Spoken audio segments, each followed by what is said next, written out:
Eu vou ler um pedaço. Posso? Claro. Vou ler aquele trechinho, Andréia, uma partezinha daquele trecho do início, do Cheguei Sem Saber, que eu falo dessa chegada no campo da educação, né? É a brecha poética número 1, logo no início lá do livro.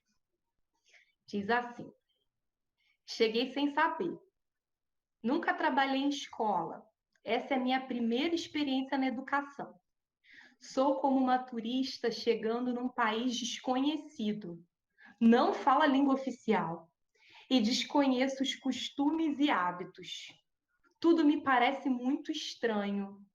Muitas vozes pelos corredores, olhos cansados e tristes, outros que brilham e alguns sorrisos.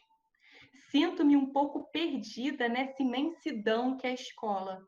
Não sei como começar, não sei como me aproximar. Observo na entrada, observo no recreio, observo. O que eu faço com isso que percebo? Como transformo isso em trabalho? Ainda não encontrei um lugar aqui. Fico pelas beiradas, pelas margens, tentando achar um espaço vazio. Todo mundo sabe o que fazer, menos eu. Sinto o clima pesado por aqui. Encontro refúgio nas palavras. Escrevo relatórios, deixo de fora os sentimentos. O que eu faço com eles? Analiso, penso, critico. Acumulei muitas teorias e conhecimentos ao longo de 5 anos de formação universitária. Tento aplicá-las. Elas não cabem, não funcionam aqui. A realidade não se encaixa no meu modelo, Paulo. E as ideias aí, ó, no modelo Platão, ela tenta furar esse ideal, mas não consegue. Foi fortemente cultivado. Um arranha-céu de verdades. Acho que tenho certezas demais num campo que desconheço. Às vezes, a escola me parece outro mundo dentro do mundo. Não me sinto fazendo parte desse campo. Olho de cima, não estou dentro. As coisas não funcionam como deveriam. Queixo-me da atitude dos professores em relação aos alunos e sugiro mudanças. Oriento pais, alunos e professores a agir de forma diferente. As pessoas esperam que eu diga coisas que transformem a vida delas. Uma professora me procura e fala de um aluno muito bagunceiro. Ela não sabe o que fazer em relação a ele. Já tentou de tudo. Eu também não sei. Ela me pede para conversar com ele. Eu aceito. O aluno carrega uma história difícil nas costas. Viu seu pai ser morto na sua frente. Ele é inquieto, não para um minuto. Ele não pode parar. O que eu faço com essa história? Estou emparedada. Não tenho para onde ir. O ar me falta. O olhar, ensinado a enxergar grandes mudanças, não consegue captar as miudezas do cotidiano. Cheiro de comida fresquinha e caseira. Feijão, arroz, carne e legumes preparados com amor. Cuidado e carinho através da comida. Merendeiras conversando com alunos. Afeto. A poesia chegou. A poesia chegou. A poesia chegou.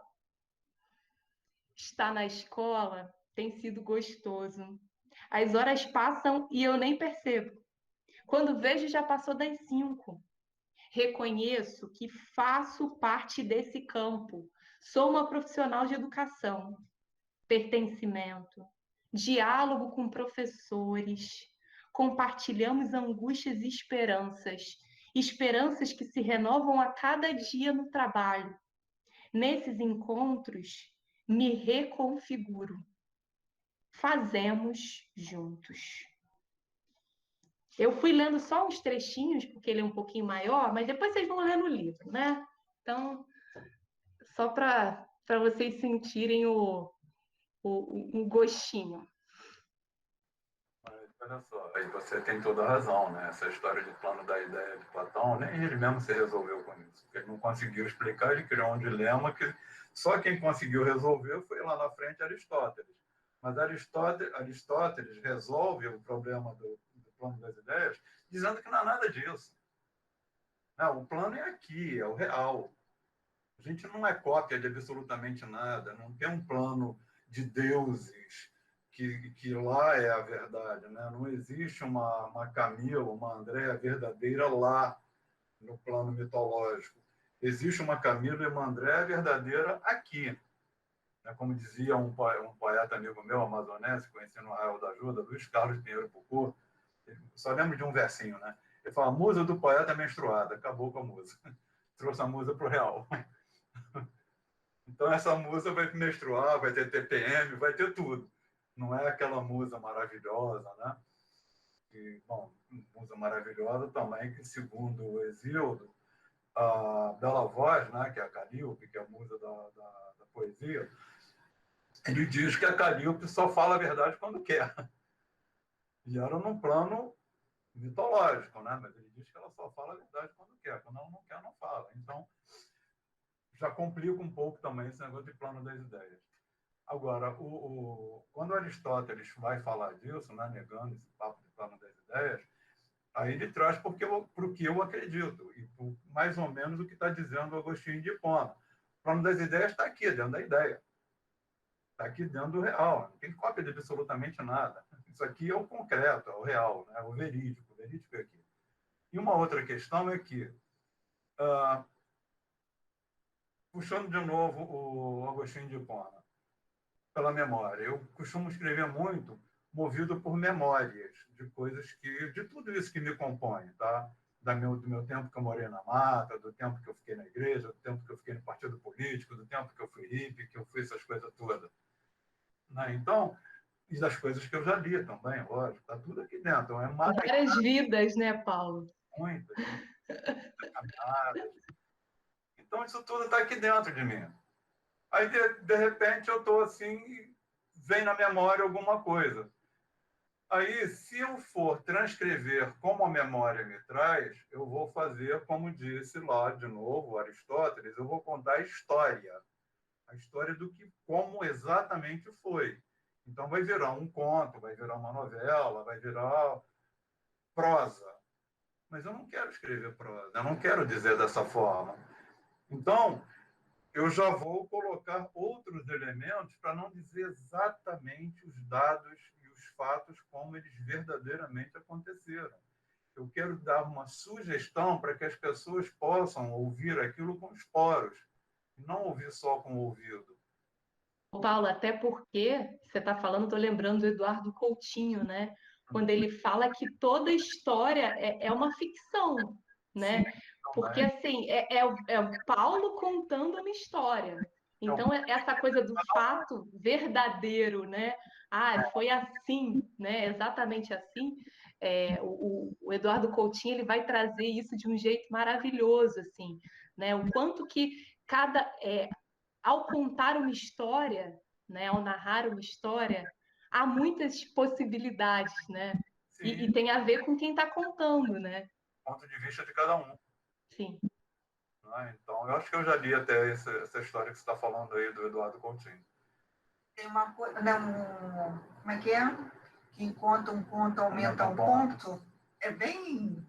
Então, se eu, assim, eu e você, se a gente estiver junto, a gente presenciar um determinado fato, Camila vai contar de uma forma, ou de outra. O fato é o mesmo, mas a narrativa do fato é diferente.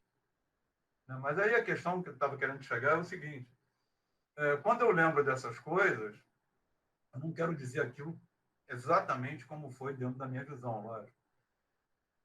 Eu quero contar de uma outra forma para que a pessoa possa ver fundado um local onde ela tire também a sua pela sua imaginação, pelo seu entendimento, ela consiga se ver ali dentro, sim ou não, né? Mas que seja isso, que seja como se fosse uma nuvem, um gás, vapores, que vai abraçar a pessoa e ela vai ler e sentir aquilo pelos poros, não só pelo ouvido, não só pelo olhar, né? Ela vai se encher da poesia. Se aquilo um dia vai dizer alguma coisa ou não, só o tempo vai dizer. E aí chega o seguinte ponto. Se eu fosse entender a coisa como real, real mesmo, eu já me matei várias vezes nos meus poemas. Então, hoje eu não estaria aqui te recebendo, porque eu já tinha morrido há muitos anos atrás. Então, a poesia dá essa possibilidade de fundar lugares, da gente até matar sem sangrar, né? Da gente matar sem ódio, né? Matar aquilo que é um incômodo que é para a sociedade como um todo, ou até que seja um incômodo em mim, para mim. Né? Eu posso me suicidar, que eu já terminei um poema dizendo que eu morri não por falta de ar ou asfixia, mas sim por me faltar poesia. Era num momento de extrema dificuldade e violência, como está hoje, né? Não está muito distante, não. Mas então é isso, quer dizer, o Platão vem com esse negócio de plano das ideias. Ninguém aqui é copista de absolutamente nada, nós somos criadores. Em todos os, de todas as frentes, de todas as formas, tanto na poesia como na literatura, ou nos contos, nas novelas, e por aí afora, como dizia o outro poeta, um fingidor, finge completamente, que chega a fingir que é dor, a dor que deveras sente. Então, né, o poeta tem essa característica de ser fingidor, mas a gente finge com verdade. A gente finge com a completude de fazer de conta que aquela dor a gente está verdadeiramente sentindo, está, né? E está realmente. E vai apontando outros rumos, outros caminhos, né? Outras formas de entender. Então, é exatamente isso. Quer dizer, Platão, no plano das ideias, ele levou uma pernada de Aristóteles, que era o aluno dele, né? E foi uma pernada muito bem dada de Aristóteles, que aí já traz para uma outra forma de entendimento das coisas, de compreensão das coisas. André? Não? Bem, então é isso. Aí o que eu queria dizer é que se fosse pegar, né, pelo real mesmo, né, pelo real da coisa, eu já estaria morto não sei quantas vezes, que eu vivo me matando nas poesias. Eu adoro me matar na poesia. E aí a gente vive até de outra forma, entende de outra forma, enxerga de outra maneira. E assim a gente vai tocando. Mas vai lá, eu gostaria que você desse mais alguma coisa sua. Deixa eu só falar uma coisa aqui, pegando até o gancho com a fala da Gisele, que eu acho que foi muito importante, né, quando ela fala dessa coisa da reprodução, né, que muitas vezes, assim, e não só na escola, né, na sociedade como um todo, assim, a gente vive muito nesse registro da reprodução, né, e isso às vezes é muito valorizado, né, você citar exatamente um autor ipsiliter, né, tem uma coisa de uma valorização dessa reprodução, e eu acho que esse trabalho com a poesia, né, ele valoriza muito a criação, isso que brota, isso que vem, né? Eu acabei não falando, não explorando mais isso quando a Gisele falou, mas a tua fala me relembrou dessa centralidade da criação nesse percurso. É, eu ia, agora eu me perdi um pouco do que eu ia te falar. Eu não lembro. Eu ia falar alguma coisa e fazer um comentário do que você falou, mas eu não estou lembrando. Mas daqui a pouco vem. Você quer falar, Gi? Camila, pois é, eu queria te fazer uma pergunta, porque você faz uma relação, né, entre a poesia e o corpo, na poesia falada. E aí eu queria te perguntar o seguinte: como é que isso acontecia? Como é que vocês trabalhavam isso no cotidiano da escola, no trabalho com os alunos? Se vocês faziam alguma coisa, alguma proposta de desmecanização, entendeu? Antes desse trabalho propriamente com a poesia acontecer. Ótima pergunta, Gi, muito bom, porque é um campo que a gente foi explorando, não foi desde... vou contar um pouquinho do percurso, que eu acho que vai ajudar. Em 2013, foi feita essa parceria, eu não falei disso, mas é bom que eu já até retomo. Foi feita uma parceria entre a Casa Poema, que é uma instituição que foi criada pela Elisa Lucinda, que é atriz, poeta, né? E a Secretaria Municipal de Educação. E aí foi oferecido para o nosso setor, para o NIAP e para o ENAP, um projeto que é o Versos de Liberdade. Foi essa primeira turma, né? Esse primeiro contato que eu tive com a poesia foi pela Casa Poema. Eu lembro que logo depois de a gente fazer essa formação, eu e Júlia e Eliane também, a gente chegou a conversar com o professor da Casa Poema, com o Daniel, para falar que a gente sentia falta de um trabalho com o corpo nesse percurso com a poesia. A gente fala isso muito a partir do nosso caminho, né? Eu e a Júlia, a gente fez uma formação em esquizoanálise e análise institucional, uma formação em BH. Até hoje não tem nenhum curso específico de pós-graduação aqui no Rio, então a gente foi para BH fazer essa pós, que só tinha lá, né? E lá a gente entra em contato com o esquizodrama, que é uma proposta vivencial de um trabalho de intensificação de movimentos do corpo. E é um trabalho muito interessante que é nessa coisa da intensificação, mas não necessariamente de ser mais rápido, pode ser mais devagar, pode ser muito mais lento, né? E esse exercício, a proposta do esquizodrama, é justamente para você ir raspando algumas camadas conhecidas, velhas, e ir constituindo novas camadas, novos corpos dentro desse corpinho aqui, né? A gente fica muito tomada com essa proposta do esquizodrama, e aí a gente começa a pensar em fazer esquizodrama dentro das oficinas de poesia falada. A gente começa a pensar nisso. Como é que a gente leva esse trabalho com o corpo? Que a gente sente muita falta do trabalho com o corpo. Que seja um trabalho de aquecimento. A princípio, a gente estava falando de um aquecimento para falar poesia. Hoje eu já nem vejo como um aquecimento. Eu acho que é parte do trabalho. Não é pré. É uma parte importante do trabalho.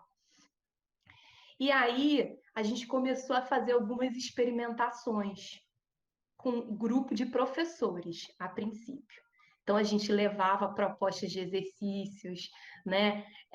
A Eliane, a Lili, ela é muito inventiva também. Então, a gente tem uma característica, né, de trabalho de muita invenção. Então, a gente misturava, a gente levava um pouco de esquizodrama, fizemos algumas propostas inspiradas no esquizodrama, e aí a gente começou, nesse momento eu estava até afastada, eu consegui licença de 3 meses. Eu juntei 2 meses de licença e 1 mês de férias antes de defender. Eu fiquei 3 meses afastada para finalizar o texto da dissertação. E aí, quando eu voltei, a Eliane e a Júlia estavam inventando um monte, fazendo exercício com as professoras, propondo vivências, por exemplo. A gente levantava quais eram as questões, os pontos de dificuldade. Um ponto de dificuldade poderia ser, por exemplo, a simetria na relação professor e aluno. Professor aqui, o aluno aqui embaixo, né? E aí a gente começava a pensar que exercícios a gente podia fazer que elas pudessem experimentar no corpo a simetria.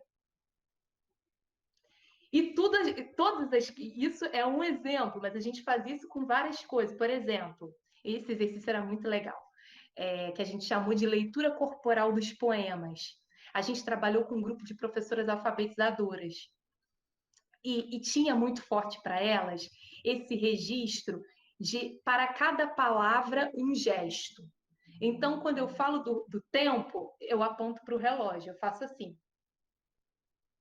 E elas contavam que, inclusive, os alunos pediam isso delas. Isso é tão forte, né, nesse período, que os alunos, quando elas falavam uma poesia, elas não faziam isso, os alunos, tia, você tem que apontar para o relógio.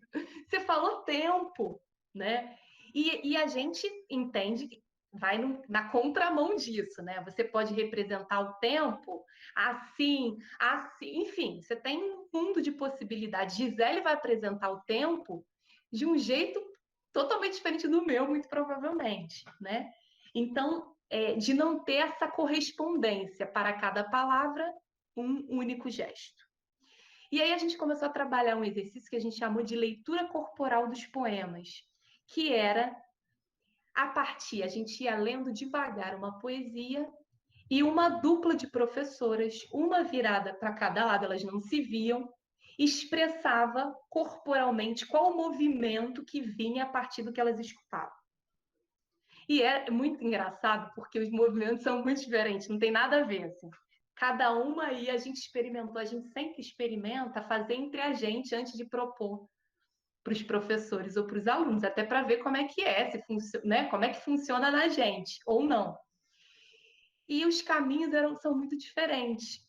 E aí a gente foi desenvolvendo todo um trabalho com o corpo e também junta tudo isso que eu estou te falando, junta com a Andréia Moraes, professora de artes cênicas, que aí traz os jogos teatrais como uma forma de ir trabalhando esse corpo, e soltando esse corpo, e colocando intenções nesse movimento que tem a ver com a poesia, né? Então aí é uma conjugação. Teve também essa entrada, tinha um caminho que a gente já estava trilhando, que se encontra com o que a Andréia traz com muita força e com muita potência também. E aí a gente fazia sim com os alunos também. Então, por exemplo, às vezes a gente começava a oficina, a gente fazia jogos teatrais, fazia o gromelô, que é aquele que um fala numa língua inventada e o outro traduz, eu acho que você conhece esse. E o outro traduz o que aquele está falando, mas é claro que é uma invenção, porque ele não sabe a história que o outro está contando, né? Que são todos exercícios que vão convocando o corpo para essa expressão poética, né? E aí a gente foi intensificando muito esse trabalho. Hoje isso é muito forte, é uma pegada de trabalho muito forte nossa, é esse trabalho com o corpo, que eu acho que é um diferencial, inclusive, da Casa Poema, né? Que a gente foi investindo muito nisso. Por exemplo, a gente faz um exercício que é muito legal, que é pegando essa ideia do Manuel de Barros, que é a poesia para incorporar, a gente começou a fazer algo que a gente nem sabe muito o nome ainda, mas a gente chama de instalação sonoro-poética sensorial. Isso a gente já fez muito com o professor. Então, a gente coloca a venda nos olhos dos professores e aí a gente mistura poesia com estímulos sensoriais. Cheiro, tato, passa materiais de diferentes texturas para eles sentirem, sons, a gente mistura música com a poesia. A gente fala poesia vários, né? Como somos equipe, é ótimo de fazer isso. Tipo, eu, a Andréia, Janaína, Alessandra, falando ao mesmo tempo. Aí a gente foi brincando. Tem a história do bombardeio poético, que é pedir para uma pessoa vai ao centro da roda, de olhos fechados, é só essa de olhos fechados, e todos que estão em volta vão falar poesias para aquela pessoa, que pode ser falada alta, sussurrada, né? E aí, etc., né? Mais outro tanto de coisa que a gente ainda não inventou, mas que a gente ainda pode inventar, né? Que vai muito por esse trabalho da poesia passando pelo corpo. Então, tem uma poeta, uma dupla de poetas, que é a Amanda Lioli e a Caterine Moreira. Elas são do Islã do Corpo. Eu não sei se vocês já ouviram falar. Islã do Corpo uma batalha, foi a primeira batalha de poesia de surdos e ouvintes no Brasil. É em São Paulo. Essa dupla, elas têm um texto e a produção é da dupla. As duas escreveram juntas esse poema. Ela tem um trecho que fala: quando a palavra encontra o corpo, a carne brota verbo. Eu fiquei com essa frase na cabeça e acho que é muito por aí, né? Esse encontro da palavra com o corpo. O Islã do Corpo, ele me ensinou me trouxe muita coisa, porque é uma batalha de poesia com libras e português. E é o Islã, pelo menos que eu conheço, que tem um trabalho mais intenso corporal. Eles fazem um mergulho de expressão, assim, é um negócio lindo. Eu indico para vocês assistirem. Tem um vídeo no YouTube que fala sobre o Islã do Corpo. Som e Fúria, alguma coisa assim, Poetas do Corpo. É um vídeo muito lindo que fala desse encontro, né? Entre a palavra e o corpo, que é o que eu estou me vendo agora no doutorado. Essa é a minha questão do doutorado, né? Que foi um fio que foi puxado no mestrado e que agora eu estou desenvolvendo no doutorado. Gi, eu não sei se eu contemplo, se você. Sim. Sim? Tá. Uhum. Que bom.